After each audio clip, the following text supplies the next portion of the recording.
తొలిపలకు channel కు స్వాగతం. నేను లాలిత్య. నేటి ముఖ్యాంశాలు చూద్దాం. ఆర్టీసీ బలోపేతానికి సీఎం రేవంత్ రెడ్డి భారీ నిర్ణయాలు, కార్మికులకు హామీలు, సదుపాయాలకు ప్రణాళికలు. సబ్స్టేషన్లు, సోలార్ ప్లాంట్లు, ఏఐ వినియోగం, విద్యుత్ శాఖపై సీఎం ఫోకస్.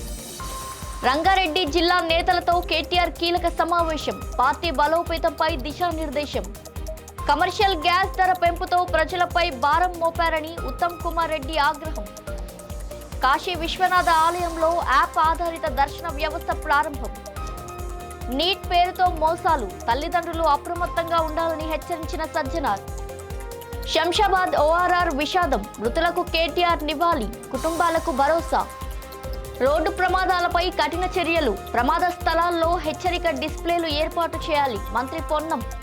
కుక్కల రక్తం విక్రయం ఆరోపణలు, పెట్స్ కేర్ హాస్పిటల్ వివాదం.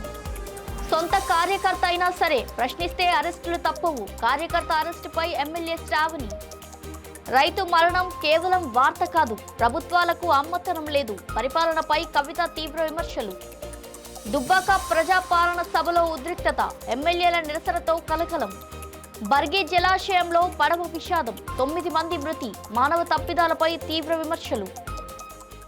రాష్ట్రంలో ఆర్టీసీని బలోపేతం చేయడంతో పాటు కార్మికుల సమస్యలను 100% పరిష్కరిస్తామని సీఎం రేవంత్ రెడ్డి స్పష్టం చేశారు. వేతన సవరణతో పాటు ఇటీవల జరిగిన 3 రోజుల సమ్మె కాలానికి జీతాలు చెల్లించాలని, సమ్మె కేసులను ఎత్తివేయాలని ఆదేశించారు. అంతర్జాతీయ ప్రమాణాలతో గాజుల రామారంలో 100 ఎకరాలు, శంషాబాద్ సమీపంలో 150 ఎకరాల్లో బస్ టెర్మినల్ నిర్మిస్తామని తెలిపారు. ఉద్యోగ భద్రతపై ఎలాంటి భయం అవసరం లేదని, ఒక్క డ్రైవర్ను కూడా తొలగించబోమని హామీ ఇచ్చారు. మహాలక్ష్మి పథకం ద్వారా ఇప్పటికే 8,000 కోట్లు ఆర్టీసీకి అందించామని, బస్సుల సంఖ్య పెంచి ఆదాయాన్ని కూడా పెంచామని తెలిపారు.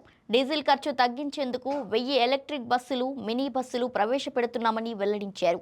కార్మిక సంఘాల ఎన్నికలు, విలీనంపై ఆప్షన్లు ఇవ్వాలని సూచించారు. గత ప్రభుత్వ బకాయిలను చెల్లించేందుకు కట్టుబడి ఉన్నామని, ఇప్పటికే 1000 కోట్లు విడుదల చేశామని సీఎం తెలిపారు. రాష్ట్రంలో పారిశ్రామిక వాడలు, హై స్పీడ్ రైల్ కారిడార్లు, RRR వంటి ప్రాజెక్టులను దృష్టిలో ఉంచుకొని విద్యుత్ డిమాండ్కు సరిపడా సబ్స్టేషన్ల నిర్మాణానికి వెంటనే ప్రారంభించాలని సీఎం రేవంత్ రెడ్డి ఆదేశించారు. ఉప ముఖ్యమంత్రి బట్టి విక్రమార్కతో కలిసి విద్యుత్ శాఖపై నిర్వహించిన సమీక్షలో గ్రీన్ ఎనర్జీ పాలసీ కింద పెండింగ్ దరఖాస్తులకు అనుమతులు ఇవ్వాలని, భారీ డేటా సెంటర్లకు క్లియరెన్స్ ఇవ్వాలని సూచించారు. సోలార్ పవర్ పై మహిళల స్వయం సహాయక సంఘాలకు అవగాహన కల్పించడంతో పాటు సబ్స్టేషన్ల పక్కనే సోలార్ ప్లాంట్లు ఏర్పాటు చేయాలని, పైలట్ ప్రాజెక్టు కింద 9 జిల్లాల్లో 18 ప్లాంట్లు ఏర్పాటు చేయాలని ఆదేశించారు. విద్యుత్ సరఫరాను మెరుగుపరిచేందుకు ఏఐ టెక్నాలజీ వినియోగంపై దృష్టి సారించడంతో పాటు రైతు డిస్కంపై ఉద్యోగుల అపోహలు తొలగించాలని అధికారులకు ఆదేశించారు. నందినగర్ నివాసంలో ఉమ్మడి రంగారెడ్డి జిల్లా పార్టీ ప్రజాప్రతినిధులు, నేతలతో బీఆర్ఎస్ వర్కింగ్ ప్రెసిడెంట్ కేటీఆర్ సమీక్షా సమావేశం నిర్వహించారు. ఈ భేటీలో జిల్లాలో పార్టీని బలోపేతం చేయడం, రానున్న సభ్యత్వ నమోదు కార్యక్రమం, కమిటీల పునర్వ్యవస్థీకరణ వంటి కీలక అంశాలపై సమగ్రంగా చర్చించారు. అలాగే స్పెషల్ ఇంటెన్సివ్ రివిజన్ కార్యక్రమంలో చేపట్టాల్సిన కార్యాచరణపై కూడా మార్గనిర్దేశం చేశారు. స్థానిక సంస్థల ఎన్నికల్లో పంచాయతీ, మున్సిపల్ స్థాయిలో మంచి విజయాలు సాధించిన పార్టీ నేతలను కేటీఆర్ అభినందించారు. వారి కృషి పార్టీ బలాన్ని మరింత పెంచిందని ప్రశంసించారు.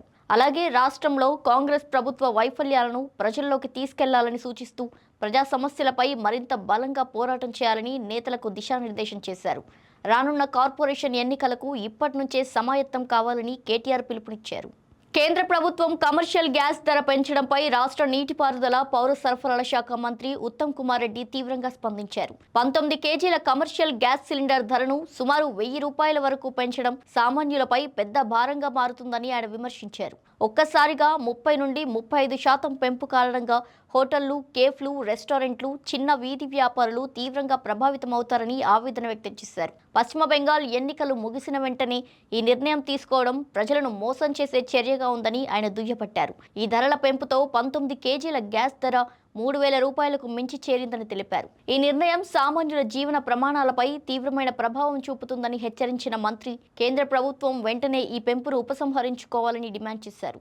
వారణాసిలోని ప్రసిద్ధ కాశీ విశ్వనాథ ఆలయంలో భక్తుల సౌకర్యార్థం కొత్తగా యాప్ ఆధారిత దర్శన వ్యవస్థను ప్రవేశపెట్టారు. ఈ కొత్త విధానం ద్వారా సుగమ్ దర్శన్, మంగళహారతి వంటి సేవలను ఆన్లైన్లో టికెట్లు బుక్ చేసుకునే భక్తులు ఆధార్ నెంబర్ నమోదు చేయాల్సి ఉంటుంది. అయితే కాశీ స్థానిక భక్తులకు ప్రత్యేక సడలింపు ఇచ్చారు.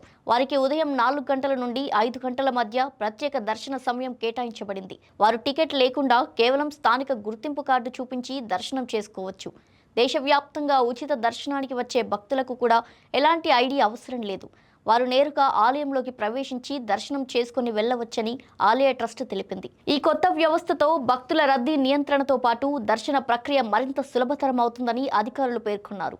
నీట్లో తక్కువ మార్కులతో ఎంబీబీఎస్ సీట్లు ఇప్పిస్తామని చెప్పే మోసగాళ్లపై అప్రమత్తంగా ఉండాలని హైదరాబాద్ నగర సిపి సజ్జనార్ విద్యార్థులకు, తల్లిదండ్రులకు హెచ్చరించారు. మేనేజ్మెంట్ కోటా పేరుతో దళారులు లక్షల రూపాయలు దండుకుంటున్నారని తెలిపారు. విదేశాల్లో తక్కువ ఖర్చుతో మెడికల్ సీట్లు ఇప్పిస్తామని మభ్యపెట్టే ముఠాలపై జాగ్రత్తగా ఉండాలని ఆయన సూచించారు. ఎక్కడైనా చదవాలనుకుంటే ఆ యూనివర్సిటీకి నేషనల్ మెడికల్ కమిషన్ గుర్తింపు ఉందో లేదో చెక్ చేసుకోవాలని అధికారిక వెబ్సైట్లో పరిశీలించాలని ఆయన తెలిపారు. సీట్ల పేరుతో డబ్బులు డిమాండ్ చేస్తే వెంటనే డయల్ 100కు ఫిర్యాదు చేయాలని సిపి సూచించారు. శంషాబాద్ ఔటర్ రింగ్ రోడ్డుపై జరిగిన ఘోర రోడ్డు ప్రమాదం రాష్ట్రాన్ని విషాదంలో ముంచెత్తింది. ఈ ప్రమాదంలో ప్రాణాలు కోల్పోయిన మృతులకు నివాళులర్పించేందుకు BRS working president KTR Osmania ఆసుపత్రి మార్చురీని సందర్శించారు. మృతదేహాలకు శ్రద్ధాంజలి ఘటించి బాధిత కుటుంబ సభ్యులను కలిసి ఓదార్చి ధైర్యం చెప్పారు. పార్టీ పరంగానూ వ్యక్తిగతంగానూ అండగా ఉంటామని ఆయన హామీ ఇచ్చారు. ఈ ఘటనలో ఒకే కుటుంబానికి చెందిన 6 మృతి చెందగా అతివేగం లేదా సాంకేతిక లోపమే ప్రమాదానికి కారణమై ఉండొచ్చని ప్రాథమిక అంచనా వేస్తున్నారు. రాష్ట్రంలో పెరుగుతున్న రోడ్డు ప్రమాదాలను తగ్గించేందుకు తక్షణ చర్యలు తీసుకోవాలని మంత్రి పొన్నం ప్రభాకర్ స్పెషల్ సీఎస్ వికాస్ రాజ్కు ఆదేశించారు. రోడ్ సేఫ్టీ కార్యక్రమంలో భాగంగా ప్రమాదాలు ఎక్కువగా జరిగే ప్రదేశాలను గుర్తించి అక్కడ ప్రమాదానికి గురైన వాహనాలను హెచ్చరిక సూచికలతో ప్రదర్శించాలని సూచించారు. ఈ చర్య డ్రైవర్లు, ప్రయాణికులకు ముందస్తు హెచ్చరికగా పనిచేసి ప్రమాదాలను తగ్గించడంలో కీలకంగా ఉంటుందని మంత్రి స్పష్టం చేశారు. ప్రజల ప్రాణాలను కాపాడేందుకు పోలీస్ శాఖతో సమన్వయం చేసుకుని రాష్ట్ర వ్యాప్తంగా ఈ ప్రత్యేక డిస్ప్లేలను ఏర్పాటు చేయాలని అధికారులకు ఆదేశించారు. షేక్పేటలోని పెట్స్ కేర్ హాస్పిటల్పై వెటర్నరీ డాక్టర్ వెంకట్ యాదవ్పై తీవ్ర ఆరోపణలు వెల్లువెత్తుతున్నాయి.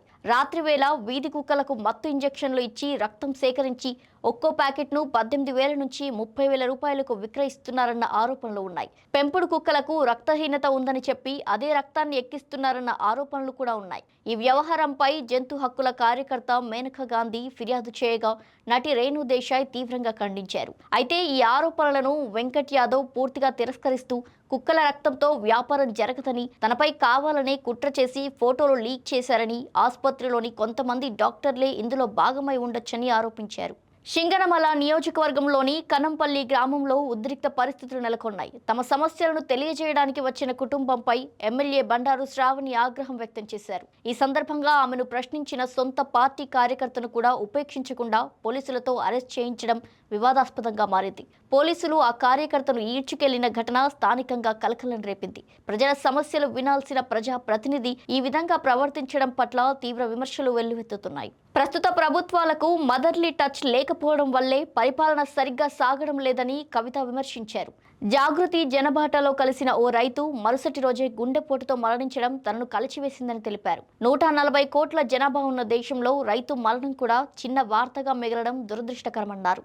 రైతుల సమస్యలపై ప్రభుత్వాలు నిర్లక్ష్యం చూపుతున్నాయని, ధాన్యం కొనుగోళ్లలో ఆలస్యం వల్ల రైతులు ఇబ్బందులు పడుతున్నారని ఆరోపించారు. తెలంగాణ రక్షణ సేన పేరుతో ప్రజల సమస్యలపై పోరాడతామని, పేదలకు ఉచిత వైద్యం, నాణ్యమైన విద్య అందిస్తామని ఆమె హామీ ఇచ్చారు. వికలాంగుల సౌకర్యాలు, సంక్షేమ పథకాల అమలుపై కూడా ప్రభుత్వం విఫలమైందని ఆరోపించారు. దుబ్బాక ప్రజాపాలన కార్యక్రమం ఉద్రిక్తతకు దారితీసింది. వడ్లు కొనుగోలు చేయడంలో ప్రభుత్వం నిర్లక్ష్యం చూపుతోందని బీఆర్ఎస్ ఎమ్మెల్యే కొత్త ప్రభాకర్ రెడ్డి ఆగ్రహం వ్యక్తం చేశారు. సభలో మాట్లాడుతున్న సమయంలో ఆయన మైకును అధికారులు కట్ చేయడంతో పరిస్థితి ఒక్కసారిగా ఉద్రిక్తంగా మారింది. దీనిపై ఆగ్రహించిన ఎమ్మెల్యే వేదికపై మైకును నేలకేసి విసిరి నిరసన తెలిపారు. అనంతరం అక్కడే కూర్చొని వడ్ల కొనుగోళ్లు వెంటనే ప్రారంభించాలని డిమాండ్ చేశారు. ఎమ్మెల్యేకు మద్దతుగా వచ్చిన బీఆర్ఎస్ కార్యకర్తలు లోపలికి చొచ్చుకు రావడంతో పోలీసులు అడ్డుకున్నారు. దీంతో తోపులాట చోటు చేసుకుంది. అనంతరం వారు కూడా ధర్నాలో పాల్గొన్నారు. రైతుల సమస్యలను ప్రభుత్వం పట్టించుకోవడం లేదని విమర్శలు వెల్లువెత్తగా దుబ్బాకలో పరిస్థితి ఇంకా ఉద్రిక్తంగానే కొనసాగుతుంది. మధ్యప్రదేశ్లోని జబల్పూర్ సమీపంలోని నర్మదా నదిపై ఉన్న బర్గి రిజర్వాయర్లో ఘోర పడవ ప్రమాదం చోటు చేసుకుంది.